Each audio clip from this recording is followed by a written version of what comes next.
أولا السلام عليكم الحضور الكريم الموجود في القاعة. بالنسبة للاستعدادات ديالنا كنظن لأن كتمر كجميع المنتخبات. كنحاولوا أننا نسترجعوا اللاعبين ديالنا اللي كانوا مع الفرق ديالهم. ما كانش عندنا الإمكانية باش كل شيء يحضر في وقت واحد ولا يحضر في واحد الوقت يسمح باش أننا نديروا استعدادات بطريقة مثلى، لكن علينا أننا نتكيفوا مع الوضع. عندنا لاعبين اللي كانوا حضروا البارحة، عندنا لاعبين اللي حضروا قبل البارح، عندنا لاعبين اللي حضروا 3 أيام. فما حدنا حنا كنستعدوا وكنتعاملوا، حنا كنجمعوا المجموعة وكتكتمل المجموعة. ولكن الاستعدادات الحمد لله كتمر في ظروف جيدة، ظروف كتحمل بزاف ديال الجدية، بزاف ديال المسؤولية وبزاف ديال الاحترافية. الأمور طيبة الحمد لله. أرحب في لاعب المنتخب المغربي الكابتن وليد أزارو. ممكن تكلمنا عن مباراة اليوم، عن مباراة بكرة، عن استعداداتكم لها؟ أولا السلام عليكم. كما قال السي طارق، استعداد ديالنا غادا في واحد النهج تصاعدي. كنظن أن جميع اللاعبين عارفين المسؤولية اللي عليهم وعارفين أننا تابعنا واحد الشعب اللي هو كيعشق كرة القدم. اللاعبين في أتم الاستعداد ديالهم باش أننا إن شاء الله نقدموا أحسن مستوى كعائلة، كمجموعة، كفريق. التدريبات غدا بشكل جيد الحمد لله. اللاعبين عارفين اللي عليهم. كنظنوا ان شاء الله غنكونوا في اتم الاستعداد باش نقدموا احسن مستوى ونفرحوا جميع المشجعين ديالنا باذن الله.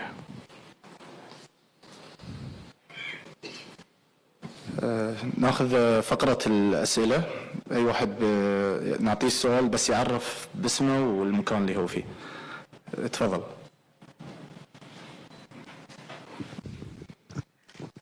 السلام عليكم. عادل الرحموني، إذاعة راديو مدينة FM وموقع ماتش بريس. أولا على سلامة المنتخب الوطني بالأرض القطرية. كوتش، أولا واش يعني على دفعات المنتخب الوطني، خاصة أنه تجرت مباراة ديال عصبة أبطال إفريقيا وكأس الكونفدرالية، ما أثرش على الاستعدادات ديال المنتخب، خاصة أنه تصاب لنا لاعب خلصنا الضريبة ديال اللاعب يوسف المهيري ديال نهضة بركان اللي كان في اللائحة. كذلك شفنا المنتخب أو الفريق بيراميدز اللي سمح اللاعب وليد القرتي باش يلتحق بالمنتخب. واش ما هاد الدربكه كما كيقولوا ما خربقاتش يعني التدريب ديال المنتخب الوطني المغربي، خاصه ان كل الاعلام العربي يتحدث عن الانجازات ديال المنتخب؟ واش ما كتحسوش بواحد المسؤوليه على المنتخب الوطني انه جابته بالبطل؟ بالنسبه للسؤال الوليد أزارو، وليد انتم كتمارسوا في البطوله الاماراتيه، انتم لعبتوا كاس العرب هنا في قطر في 2021، لكم تجربه كبيره، لكم نفس الاجواء، يعني هنايا يعني ما كاينش مشكل في الاجواء. بالنسبه لكم كلاعبين، الانجاز اللي حقق المنتخب الوطني رابع عالميا في هنا على الاراضي القطريه، المنتخب اليوفان فاز بكاس العالم في الشيلي، السي طارق فاز بالالعاب الاولمبيه بالميداليه النحاسيه، المنتخب الاوديسات كان قريب هنا في قطر عاوتاني يمشي لولا الظلم التحكيمي الايطالي. هل انتم راضون على انكم تقدموا واحد المستوى اللي نمشيو ابعد نقطه ان شاء الله، ولما لا اللقب العربي؟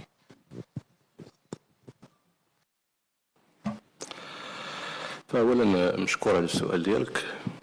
حقيقة أن استعدادات كما سلف ليا وذكرت يعني ما مراتش في ظروف مثلى، لكن بين المهام ديال المدرب أو المهام ديال لاعب محترف هو أن تكون عنده داك الجانب ديال التأقلم مع جميع الظروف. حنا الهدف ديالنا صريح وواضح، هو أننا نشرفوا كرة القدم بالطريقة اللي كتليق بالحجم ديال المغرب كقاطرة ديال كرة القدم الإفريقية والعربية، والهدف ديالنا هو أننا ناخذوا الكاس إن شاء الله الرحمن الرحيم. كنعرفوا بأن هذا الكاس هذا ما يمكن له يتخذ إلا مرورا بمقابلة، والمقابلة اللي عندنا اللي تسمح لنا ندوزو ناخذوا المقابلة الثانية هي المقابلة ديال غدا إن شاء الله الرحمن الرحيم. فالتركيز ديالنا منصب على المقابلة ديال غدا، كنمشيو ايتاب بار ايتاب، يعني مرحله بمرحله. الهدف ديالنا الاول هو اننا ندوزو الدور الاول، ومن بعد تفتح لنا الابواب باش اننا ان شاء الله بنفس العزيمه بنفس الاراده اننا نمشيو المقابله ديال الربع، وندوزو المقابله ديال النصف، وندوزو المقابله ديال النهائي، وان شاء الله نتوجو بالكاس. اكيد ان المغامره ما تكونش مفروشه بالورود، لان كاينين منتخبات من عيار ثقيل ما يفوق 7. يكفي انني نذكر ان كاين منتخبات في الخليج اللي ديجا مكاليفيا لا كوب دي موند، كاين كذلك منتخبات في افريقيا اللي ديجا مكاليفيا لا كوب دي موند. كنظن بان يعني لا كونكورونس ما تكونش سهله بتاتا. حنا واعيين بهذه الامور، ولكن في نفس الوقت عندنا واحد الثقه كبيره، واكثر منها عندنا واحد الحب كبير للوطن ديالنا ولتشريف الرايه الوطنيه ديالنا. نظن ان هذا هو الجو اللي سائد في المجموعه، والظروف بكل صراحه ماشي ظروف مثلى من اجل الاستعداد المنافسه من هذا الحجم. يمكن مثلا نعطي المثال ديال القمور، يعني عندهم من الحظ انهم الان مجهزين راسهم لمده ديال 15 يوم، يعني اسبوع قبل المقابله اللي لعبوا ضد المنتخب اليمني، وهم مجتمعين مع بعضهم. من بعد المقابله فما دخلوا الاسبوع الثاني، في الوقت اللي احنا مثلا يمكن لي نقول لك بان الكرتي كيف ما ذكرتي يلا دخل البارح مع الوحده ديال الليل، يعني عاد نزل في خارج من المطار. فبن طايق حتى البارح عاد دخل ما تدربش معنا، حتى البارح عاد يدرب معنا اليوم، يديروا حصه فقط لازاله العياء. كاين لاعبين اللي جاوا قبل البارح كيف ما سبق لي وذكرت. فاحنا جينا يوم الخميس، ويوم الخميس دربنا فقط ب6 لاعبين وزائد 2 ديال الحراس، وبقينا هكا والمجموعه كتسادة. ماشي يعني استعدادات وظروف مثلى، ولكن هذا ما كيمنعش مره واحده اخرى من العزيمه ديالنا وديال اللاعبين باش اننا وحنا تري فوكاليزي على المقابله ديال غدا ان شاء الله، باش اننا ناخذوا 3 نقاط ان شاء الله الرحمن الرحيم. شكرا. وكنظن ان جميع اللاعبين كما سي طارق انهم جاهزين، سواء اللي كانوا عندهم تجربه قبل في كاس العرب هنايا، لا بالنسبه للاعبين الجدد. كفريق واحد كنظن انهم كلهم عارفين المسؤوليه اللي عليهم وقادين عليها، وكما قلتي انه هذا كيبقى لنا فخر ان جميع الكاتيجوري قدموا واحد المستوى اللي هو زوين، وهذا شرف. وجميع اللاعبين عندهم واحد القدره انهم يتماشوا مع هذا النهج هذا، وكنظن انهم كلهم عندهم القاب.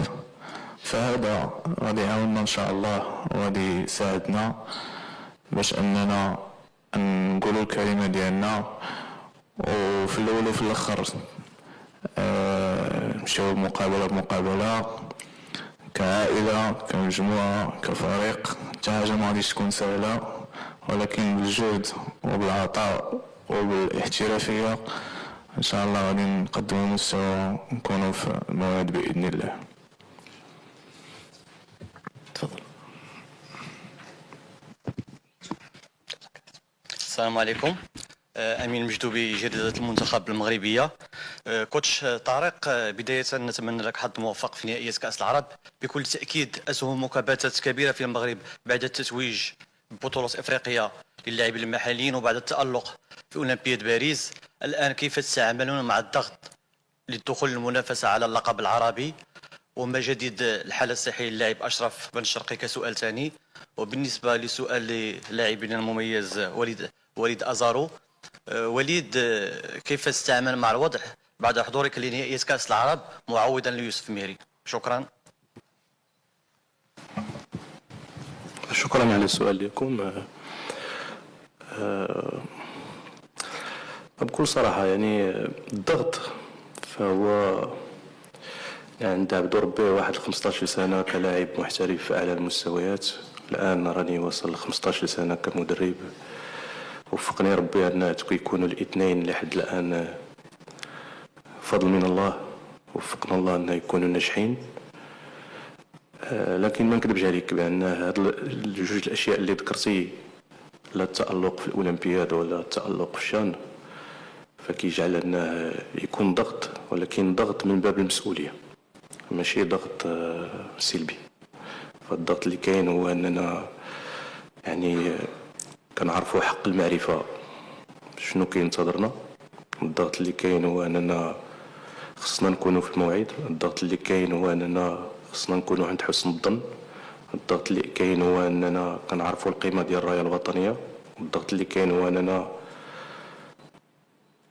نمشيو بواحد ليطا ديسبري اللي خصو يكون فيه 40 مليون كتنتظر الفرحة ديالها، الابتسامة ديالها، الفخر ديالها.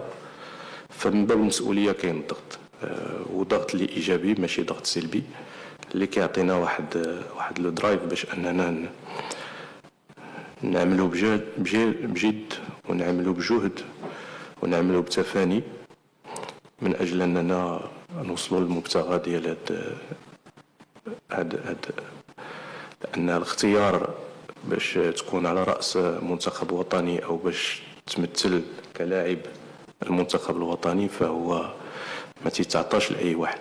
هو تشريف، ولكن في نفس الوقت فهو تكليف وحمل اللي ماشي سهل، وكيتعطى للناس اللي سبيسيال واللي خصهم يكون عندهم القدرة والمؤهلات باش أنهم يأديو داك لا ميسيون اللي ملقاة على العاتق ديالهم وينجحوا فيها. فكنتمنى من الله باش ربي يوفقنا. احنا اللي أكيد بأننا ما غاديش ندخروا ولا جهد باش أننا نكونوا عند حسن الظن ديال الجميع، وأولهم سيدنا الله ينصرو. شكرا.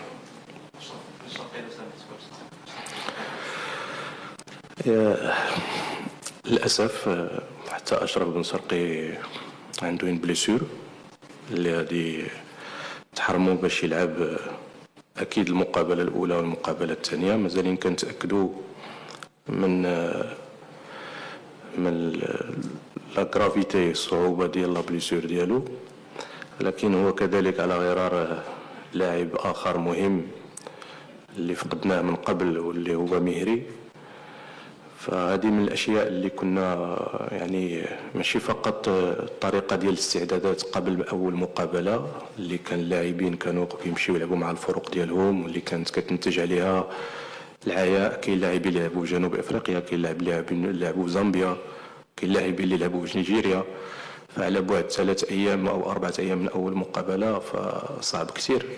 ولكن كان عندنا كذلك الهاجس ديال كيفاش نجاريو لا فاتيك ديال الفواياج وديال الماتش وهذا. مي كان الهاجس الكبير كبر من هذا الشيء هذا كامل، هو كيفاش نجاريو في الله يحفظ إلا تقصح لنا شي واحد. وللاسف بكل صراحه للاسف كنت كنتمني النفس باش ان ميري يكون معنا، كنت كنتمني النفس باش ان بن شرقي ما يتعطبش، ولكن قدر الله ما شاء فعل. نحاولوا ان نتمنى من الله تكون فيها خير ان شاء الله الرحمن.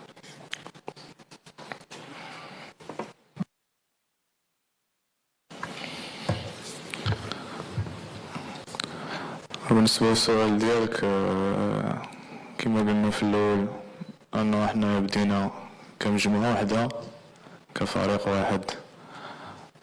جميع اللاعبين كانوا مستعدين باش أنهم يضحيو يساعدوا بغياتهم برا الملعب قبل الملعب. أكيد كنا كاملين بغيناهم يكونوا معنا. ميري لمن الشرقي والمنبر كنتمنوا لهم الشفاء العاجل إن شاء الله. نختم مؤتمرنا الصحفي للمنتخب المغربي. شكرا لكم جميعا.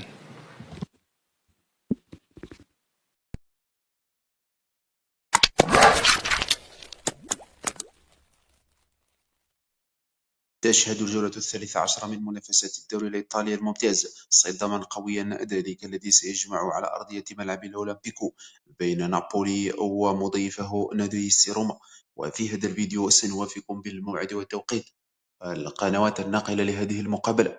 إذن سيستضيف روما نادي نابولي، وذلك اليوم الأحد انطلاقا من الساعة 7:45 بتوقيت غرينتش، الساعة 10:45 بتوقيت مكة المكرمة، ويمكنكم مشاهدته عبر قناة أبو ظبي الرياضية. وسيسعى نادي روما صاحب الأرض والجمهور لتحقيق الانتصار والظفر بالصدارة واحدا في جدول الترتيب، بحيث يملك فرصة 27 نقطة متخلفا عن المتصدر AC ميلان بنقطة واحدة. من جانب آخر سيسعى نابولي بدوره لاستعادة التوازن وتحقيق الانتصار، والذي سيمنحه بدوره الصدارة رفقة نادي AC ميلان، حيث يملك نابولي 25 نقطة في رصيده. ويعتبر روما من إحدى الفرق التي تقدم مستويات لافتة للغاية هذا الموسم تحت إمرة مدربه غاسبريني، ويسعى للمنافسة على لقب سكوديتو والغائب عنه منذ سنوات طويلة. فهل سينجح روما في تحقيق الانتصار أم سيكون لنابولي بقيادة الثعلب كونتي رأي آخر؟